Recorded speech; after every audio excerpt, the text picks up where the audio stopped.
Okay, so oops, we're not even at the place. So we are going to be going over 3.3.1, which is comparing functions and understanding some of that information. So the very first thing is that it says fill in the blanks and circle the correct words to describe the function. So a function is a rule that relates the inputs to the outputs. So I'm going to write inputs and I'm going to put outputs. Okay. And then it says an input is also called the X value and the output is also called the Y value, which you guys knew. In a function, each input is paired with exactly one output. And this is something we talked about before. So what are 4 ways to represent functions? Okay, there's a lot of different ways to represent functions. So if you say these plus more, or if you say some of these, but our most popular ways are tables, equations, graphs, and words. There's other ways, there's diagrams, there's other ways that we can represent it. But these are the ways that we're going to talk about today. So it says fill in the blanks to describe linear functions. It says, in order to be a linear function, a graph must be a blank and it must pass the blank. So pass the means it's going to pass the vertical line test. And remember, the vertical line test tested whether the function, the relation was a function, right? So if this vertical line only touches one point and you pass it over the whole function, then it's a function. But if not, then we just call it a relation. Okay. So the graph must be a line because that's what it means. It's a linear function. And it says, draw an example of a linear function of the graph below. Then show that it is a function by drawing at least 2 dashed vertical lines. Okay, so draw an example of a linear function. Okay, so you just want me to draw a line, Ms. Johnson? Yep, just draw a line. So I draw this line here. Boop. So that's my line. It looks like it goes to the center, but it really doesn't if you zoom in. And does this pass the vertical line test? So I'm going to use a Post-it. I'm just going to grab another little Post-it, make it a little bigger. So here's my Post-it, right? And what I'm going to do is I'm going to use the edge of this Post-it as my vertical line, and I'm going to pass it over my function.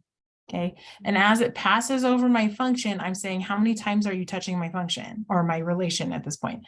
So 1, 1, 1, 1, 1, 1, 1, 1, 1. So therefore, this is a function. So they just wanted you to draw some dashed lines in here showing that it is a function. So dashed vertical lines are appropriate, and then you're good to go. Okay. So next, it says complete the steps to compare the growth rates for a Great Dane and a Golden Retriever. It says find the slope of the line or blank over blank using the points this and this. Okay, so if you remember how to find slope, I said this phrase over and over again. It's rise over run using the points 224 and 448. And so it gives you the steps here. So first, the rise is the change in the y values. And so we just subtract our y's. So 48 minus 24. Oh, that's 24. And then we do the run, which is the x values. And then we just subtract in the same order, right? 48 minus 24. So then 4 minus 2, which is just 2. And then so then we divide, right? So 24 divided by 2 is just 12. And so the rate of change is 12 pounds per month. Okay. So this Great Dane is growing at a rate of 12 pounds per month. Now the Golden Retriever, they didn't give us points, they gave us a whole table. So I'm going to subtract using my table. And it looks like they want me to subtract 32 minus 16. So I'll do that. So 32 minus 16, that's just 16. And the change in y, I'm going to go with that 4 and that 2. So that's 4 minus 2, which is just 2.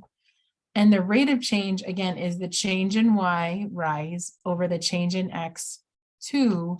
So I divide 16 divided by 2, which is just 8 pounds per month. And so the golden retriever's growth rate is 8 pounds per month. And that makes sense because, you know, if you think about how big a golden retriever is versus a Great Dane, Great Danes have to grow at a faster rate, if that makes sense. Okay, so the Great Dane grew blank pounds per month faster than the golden retriever. The Great Dane grew how many pounds faster? 4 pounds faster per month. So I just subtracted,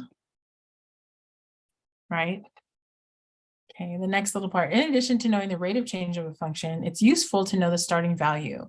What is the starting value of a function? And so we called this term our y-intercept, right? We called this our y-intercept, and it was when our x equals to 0.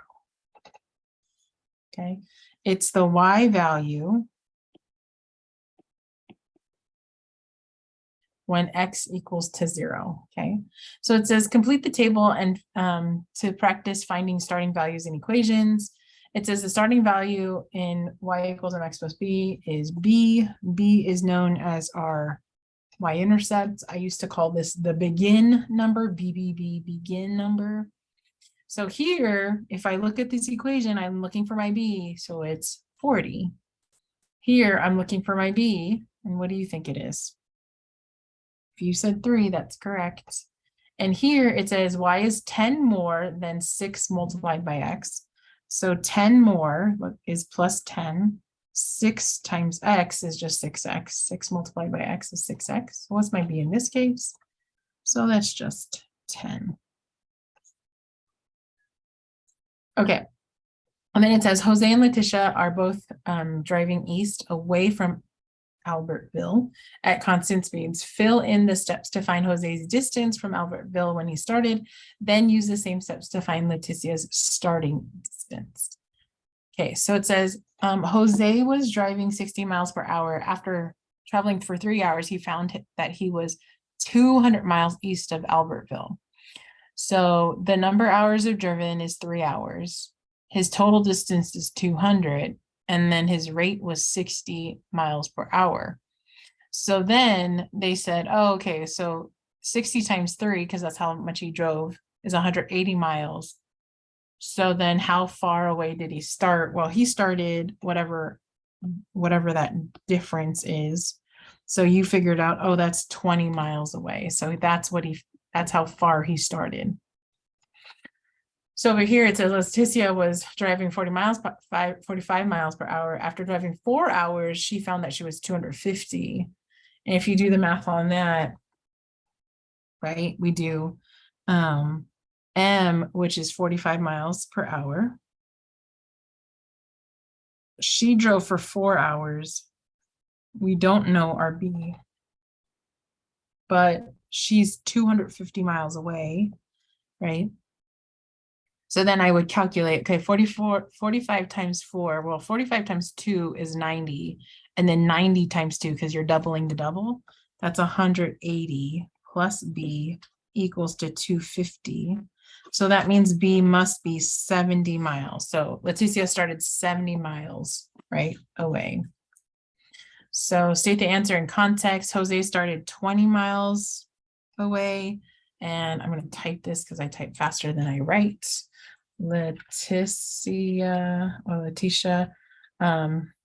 started 70 miles east of Albertville. That's a weird name.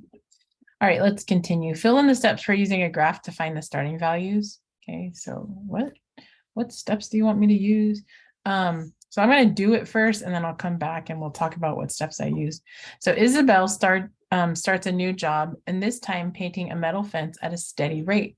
She paints all morning and then goes to lunch. The graph shows her progress after she returns from lunch.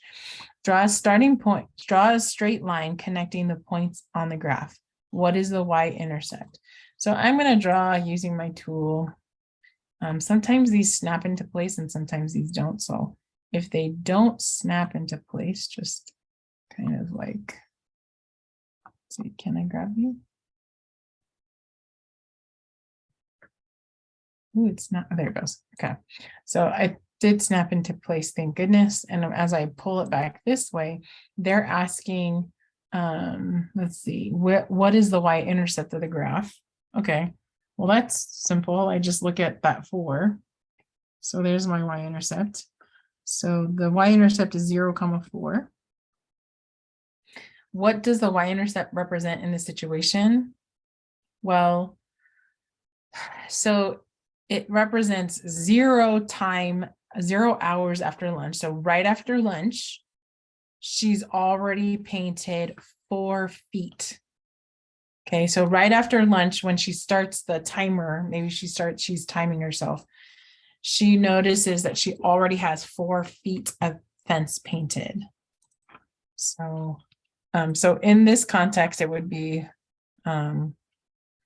at 0, which means right after lunch, she has already painted 4 feet of fence. Okay. All right. And then it says, okay, so researchers are comparing the growth rates of trees in a forest. The height of tree B over time is shown in the graph. The height of a new tree C is shown in the table. So here's all that, right?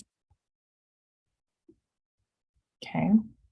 So how many feet did tree B grow per year? So I need to figure that out. So I'm going to look at this thing and I'm going to find the rate. So I'm just looking for the slope. So I'm going to pick a good point here and then see how much it rises over how much it runs, because it's rise over run. And then be careful, because this says these are not 1, 2. This is like from 36 to 40, right? I think that's 36. That looks like a 6. So that's, yeah, I think it's going up by 4s. Yeah, that makes sense. So this is going to be 4 feet, right? So this is 4 feet. And then how much did I go over this way? Well, that's 2 years. So if you think about your growth rate, that's 4 feet over 2 years, or 2 feet per year. Okay. 4 feet, 2 years. Some people will use the points and then subtract. I just use the graph because it's a lot faster for me. How many feet did C grow per year? Now you should know how to do this. So you should pause the video right now and then calculate your stuff here. Okay, so let's see. So I just like picking the 2 closest numbers. So that's 2 feet. And then I'm going to subtract my x's, and that's 2 years. So again, I'm going to divide 2 feet divided by 2 years, and that's 1 foot per year, right? Okay, so 2 feet, again, change in y divided by change in x. Which tree grew faster? You tell me, right? Which tree grew faster? You're like, oh, tree B grew faster. And I could tell that because look at it's 2 feet per year versus 1 foot per year. This is gonna catch up, I promise. And if you graphed these on the same thing, you can imagine, so like after 3 years, it's 32 feet. So let me just graph some of these. Let me graph this other one on here just so you could see what it looks like. 3 years is 32 feet. It's that really light blue that I'm using. And then 5 years is what? 34. So that would be right here. So like there's my 2 little dots, and then I would grab a light blue to graph mine. I don't know if these are going to snap into place or not. Let's see. 5 and 34. Oh, it's a little bit off. Oh, that's not too bad. There you go. And so if you look at the function, compare that black function to the blue function, you see how tree B is growing faster, right? Very good. Okay. It says Raymond and Pablo use rain barrels to collect water off their roofs. Answer the questions to compare the two functions that represent the heights of the water. So you use the terms rate of change and starting value to label the parts of the equation of Raymond's barrel. So 6 would be the starting point.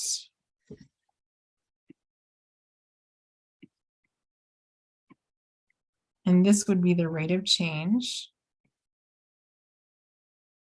right? Circle the point on the graph that represents the amount of water in Pablo's barrel at the beginning of the storm. So that would be our y-intercept, which would be 4, right? Okay. Then write the value for m, or the rate of change next to the graph. So again, I'm going to find my two values by doing rise over run. And again, I'm going to check my values. So from 8 to 12, that's 4. And from 1 to 2, that's 1. So that's 4 divided by 1, which is just 4. And that means 4 inches per hour. Okay. Container A and container B both are leaking water at the same constant rate. Answer the questions to compare the two functions. Okay, so container A has 420 gallons of water and it's leaking for 10 minutes, and then 300 gallons of water after 25 minutes. Okay. The amount of water B is shown on this graph. And then they say how many gallons per minute leak out of container A. So if it's 420 to 300, you're just subtracting, right? So 420 minus 300 is 120 gallons, right? And then how many minutes is that? So that's 25 minutes. At 25 minutes, it was 300 gallons of water. And then at 10 minutes, that's when it was 420, right? So it says, make sure that I'm reading this right. So it says container A and B. Okay, so 420 gallons after leaking for 10 minutes and 300 after 25 minutes. Okay, very good. So then you're just going to subtract again. So 25 minus 10, that's 15 minutes. So it leaked for 120 gallons in a span of 15 minutes. So I'm just going to divide. And let's see, 120 divided by 15. So 120 divided by 30 is 4. And so that must be 8. That must be 8 gallons per minute. Okay. So again, and then I'm going to check 15 times 8 would be 80, and then plus 40. Yeah, that's 120. So there's my work up there. How many gallons per minute? It's 8 gallons per minute. And then it says find the starting amount of water for container A. Okay, so I'm going to use this graph here to graph, and then I can kind of go backwards to find that. Another way to do it is by using a table. And so I can actually, I'll show you how I use a table to go backwards. Oops, where'd my table go? I want a table right here. I don't know where my table went. Oh, you gotta just go like this. There it goes. Okay, so here, after 10 minutes, it had 420 gallons, and after 25 minutes, it had 300 gallons in there. So now I kind of want to go backwards because it's 8 gallons per minute, right? So if I think about me going backwards, right? So I want to know how many 0 is, right? So 2 ways to do this. You can use the equation, or you could just use a table. So I will use an equation right now just so I can get this in my head. So I get y equals mx plus b, and I'm looking for b. So I'm going to plug in 300 as my y, 8 gallons per minute as my rate. And then it's been leaking for 25 minutes. And then here's my equation for b, right? So then what I do is I plug in and I figure out, oh, this is 200. 300 equals 200 plus b. So that means b is 100. So there's that answer. B is 100. How many gallons per minute leak out for container B? Again, I'm going to use my graph to do this. So, okay. So then I count my graph and I go, oh, look how much it goes up. And that is what, 100 to 400, that's 300. Here and here is from 25 to 50, so that's 25. So it's 300 divided by 25. Let's see, 4, 8, 12. So that's 12 gallons per minute, right? And so some people would call this negative, but when we use the word leak, we all understand that that's going to be a negative there. And then find the starting point for container B. Wow, that's easy. That's just 700 because it's right there on the graph. Okay. All right. Have a great day.